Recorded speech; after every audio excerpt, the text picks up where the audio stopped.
Bonjour chers élèves, j'espère que vous allez bien. Dans cette expérience, on va voir l'utilisation d'un multimètre en mode ampère. Voilà. Donc on réalise le document 2, page 144 du manuel étincelle. Donc c'est ça le document. Bien sûr, on place une résistance électrique aux bornes de l'ampère pour bien sûr mesurer sa valeur. Qu'est-ce qu'on doit faire? Donc avant bien sûr de mesurer la valeur d'une résistance, donc je vais utiliser ici deux résistances différentes. Bien sûr, ces deux résistances, ce qu'on appelle le nom réel, c'est le conducteur ohmique. Parce que le conducteur ohmique se caractérise par une résistance électrique. Donc cette résistance électrique mesurable par un appareil, ce qu'on appelle l'ampère. Voilà. Donc maintenant on va voir comment on utilise cet appareil, ce qu'on appelle l'ampère. Donc voilà, ça c'est un multimètre. Il peut jouer trois rôles. Il peut jouer le rôle ce qu'on appelle d'un voltmètre. Il peut jouer le rôle d'un ampèremètre.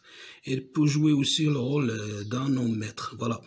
Donc l'utilisation de ce multimètre en mode ohmmètre, c'est très facile. Donc il faut placer. Donc ça c'est le sélecteur. Il faut placer ce sélecteur dans cette zone qui contient bien sûr le symbole qu'on voit ici. Donc ça c'est le symbole qui représente oméga, le symbole de la résistance, de l'unité de la résistance électrique. Voilà. Donc c'est ça la première étape. Donc qu'on voit ici le plus grand calibre c'est 2000 kΩ. Donc et le moins calibre, le plus petit calibre ici c'est 200 ohms. D'accord. Donc la première étape pendant l'utilisation de cet appareil, l'ampère, il faut choisir le plus grand calibre. Donc ici c'est 2000 kΩ.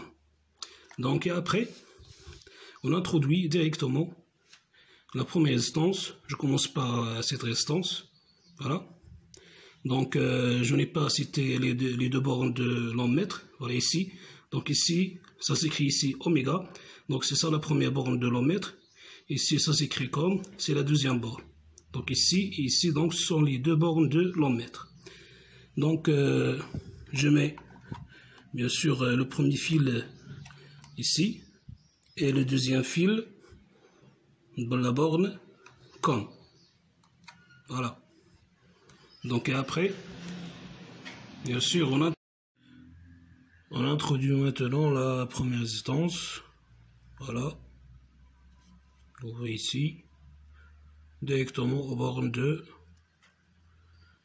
Et voilà, on observe sur l'écran, vous voyez ici, la valeur 125 l'unité, bien sûr c'est kΩ. Donc l'unité c'est kΩ. Donc on diminue bien sûr le calibre. Voilà, c'est 125 maintenant, 5 kΩ.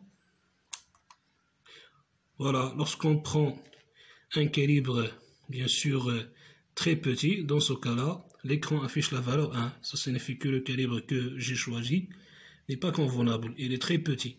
Donc il faut choisir un autre calibre plus grand. Donc lorsque je choisis le calibre le plus grand, automatiquement l'écran affiche une valeur. Voilà. Donc c'est la même chose pour la deuxième résistance. Donc maintenant, toujours il faut placer bien sûr le sélecteur dans le plus grand calibre. Donc je change la première résistance par la deuxième et on va voir est-ce que vraiment ces deux résistances sont différentes.